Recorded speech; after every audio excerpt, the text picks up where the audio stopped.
The 3DS. It was actually a pretty great console for what it was. However, like halfway through its lifespan, this thing just became quite the port machine, possibly due to the failure of the Wii U, but it also got so many ports from other Nintendo systems too. And while there are a lot of great ports on this system, I think it would be a lot more funny to look at the confusing, weird, or just odd ports that make you go, why? Why would you change that? Or why would you put this game on the 3DS? There are a few of these kind of ports that I want to look at here today, and I'm gonna end the video with the most baffling port I've seen on the system, Mario Maker for Nintendo 3DS. A game a lot of people loved on the Wii U, and I definitely agree, it is great on that console, but oh my god, you gotta see what they did to the 3DS version. There are so many questionable changes to it.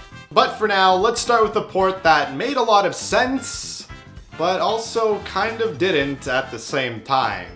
And this is Luigi's Mansion for the 3DS. Now, I guess when you think about it, there is logic to porting this game.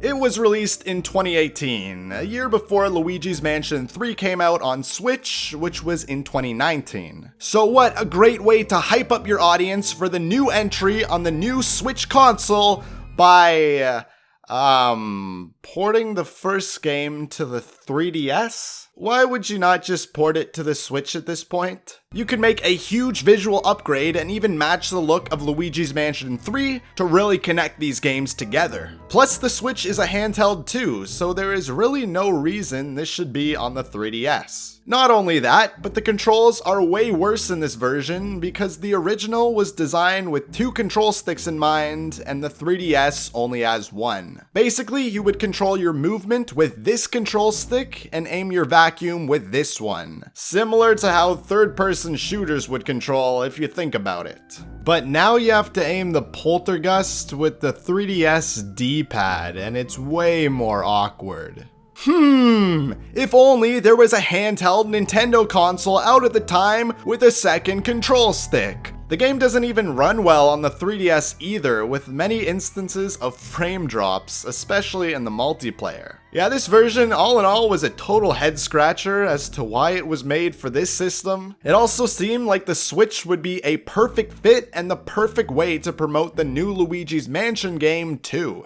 But the next port we're talking about here is actually from a Wii U game, which was pretty common to see, and this is the port of Hyrule Warriors. This on the Wii U was actually a really cool game. You fought these giant groups of enemies from different Zelda games. There was just a lot going on screen at any given time. The 3DS version, on the other hand, you can only load in like a handful of enemies now. Yeah, kind of a big bummer when these giant battles have to be scaled down to such a degree here. It's just so weird because why would you port a game all about fighting these large groups of enemies to a system that couldn't load this amount of enemies? And the performance, geez, the frame rate is ridiculously low. Like seriously, on average, it's probably like 20 FPS. This is honestly one of the worst frame rates I've seen from a game released at this time. However, if you do play this on the new 3DS, it does run a lot better, so I'll give it that. But I don't know, then why release it on the base version of the 3DS when there were other games specifically made for the new 3DS because it could only run on them?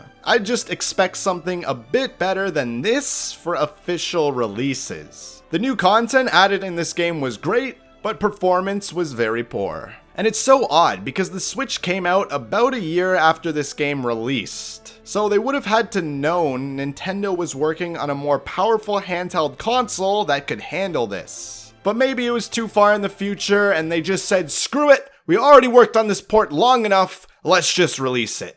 Which is funny because Hyrule Warriors was one of the first games to then get ported to the Switch, you know, before every other game did the same thing. And the Switch version is actually really awesome, so maybe the 3DS version was just bad timing. Like seriously, this game got released 3 times on 3 different consoles in less than 4 years. But I guess we'll never know the reason for sure.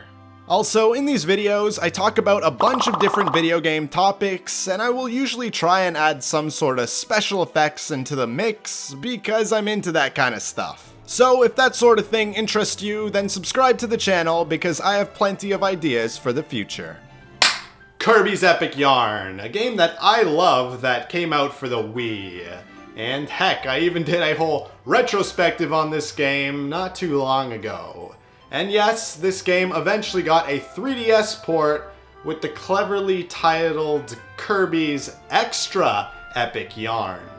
This port actually has quite a few differences from the one on the Wii, and most of them are pretty weird decisions. So the original was a very different Kirby game, with many Kirby staples being removed. One big example was the copy abilities. So in this port, they brought them back. On paper, that may sound good, but this totally kills what this game is about, and kinda ruins the game design in many cases. In certain parts of levels in the original, you would have to strategically grab and keep balls of yarn to throw at certain barriers that would then open up to reveal secret collectibles. But now there's just a power-up that lets you make these yarn balls at any time, which completely destroys this gameplay element. Like, it's so weird to remove one of the unique aspects of the original when remaking it. And then they added this weird devil mode, which is like a new hard mode, since a lot of people said this game was too easy. And while this mode is a lot harder, which is good,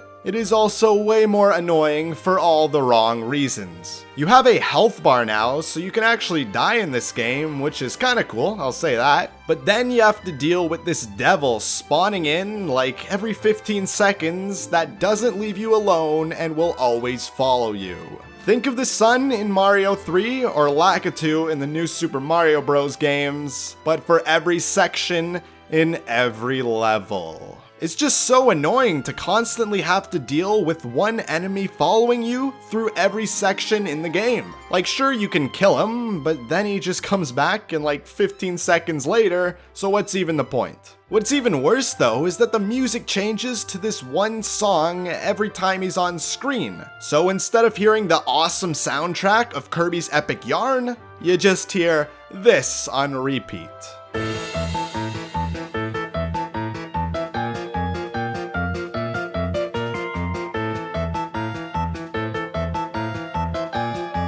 Oh, and it stays on for every level, so you're hearing this the entire time. Plus, okay, one big feature of the original was its unique art style. And while the 3DS can sort of replicate it, a lot of visual charm in the original is lost in this version. Like, I don't know, why would you not port something like Kirby's Return to Dreamland instead, since the style would translate more naturally over? And that version even has copy abilities too, guys. Also, this port came out in 2019, 2 years after the Switch launched. Like, did you not get the memo? Was this team just working in one corner of Nintendo headquarters that was totally separate from the rest of the company and wasn't told that the Switch has been made? Yes, that is my theory. Nintendo just forgot to tell the team working on this game about the Switch. The next port here is actually not even playable on the 3DS, but rather only the new 3DS models. You know, that other version of the 3DS that was barely around for that long? Yes, and that is because we're talking about the Xenoblade Chronicles port. This game actually even pushed the Wii's hardware when it came out, so porting it to a handheld was a pretty tough job. And I mean, it works, but the graphics took such a downturn here. It is very noticeable for a game like this, since a really fun part of the Wii version is just getting to explore these massive, beautiful landscapes. I like just staring out in all these locations, taking in this gorgeous world. Also, everything is so tiny in this version and really hard to see due to the screen resolution and just the size of the 3DS screen. Look how tiny the characters are. Well, it wouldn't look like this, but it would be more like this size when playing it. I can't even see what I'm supposed to be controlling. And what doesn't help is that there are so many HUD elements in this game. All of this space is taken up by menus, plus more numbers will flash up as you're attacking, making everything even harder to view. Like, I do respect the ambition of trying to get a game of this scale with this amount of stuff in it to work on the 3DS. I even heard that one late game location had to be remade multiple times over by the developers just due to how high poly it was. But you know those cases where you see two things that just don't go together? Well, I think this is one of those examples. So like we already talked about, a few Zelda remakes have been ported to the 3DS. And this started with the Ocarina of Time remake that was actually a really awesome port.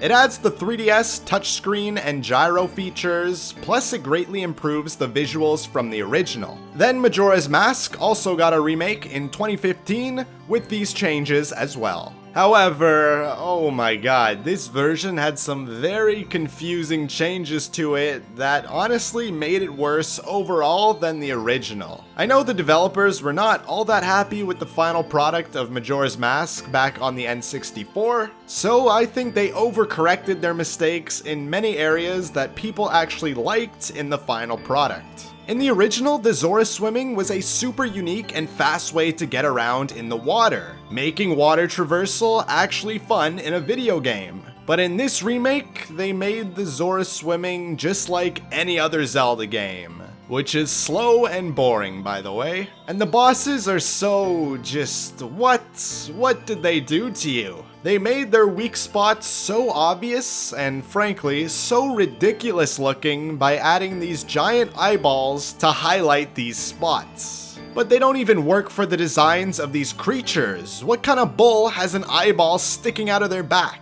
And the game is also a lot more easier now, and not even in like a good difficulty balancing way, but in a like stop holding my hand type of way. In the original game, the ice arrows you could shoot anywhere on the water to make a platform. And this was a fun way to move around the water so you can discover secret areas by yourself. But in the remake, now you can only shoot these arrows at the bright glowy spots, allowing for less freedom, and now they pretty well tell you where the secrets are. And then some of the races in this game have been slowed down by a lot too. Like, honestly, I think they tried to make a lot of changes to improve this game, but in reality, I'd say they did the opposite. And yes, that brings me to the final port we're going to be talking about in this video. Super Mario Maker for Nintendo 3DS. And that's actually the title of this game. I wasn't just giving you a description there. But this port has some of the most odd changes I've seen in a game. You know, on paper, having Mario Maker on the 3DS seems like a great idea. It would be pretty sweet to have these bite-sized, community-made Mario levels playable on the go. Plus, they added more single-player content in this version with 100 custom-made levels created by Nintendo. This seems awesome, so what is so confusing about this port? Well, maybe it's the fact that you can't actually share levels online in this version. You can only share them locally to 3DSs that are near you. So that means you can't search online for anything, look through other users' levels, or choose another person's level to play through. What? That was the whole point of Mario Maker. That's what made it super fun on the Wii U. The plethora of different options to choose from, which were made by various level creators around the world. So whatever level you make on the 3DS version, most likely you're gonna be the only one that plays it. Sure, you are actually able to see some random recommended courses by other users, but there is no way to choose or search for specific ones. So it's like you're choosing with a blindfold on. It's just so weird to remove this feature that was on the Wii U version for no reason at all. Okay, but another thing that is very odd about this version is the visual style. While Mario Bros. 1, 3, and Worlds actually look pretty great on the 3DS, the last style is still New Super Mario Bros. U. This looks really jarring on the 3DS with its compression. The characters seem to have this weird shine on them now. And listen, this would be a fine workaround to get this style running on the system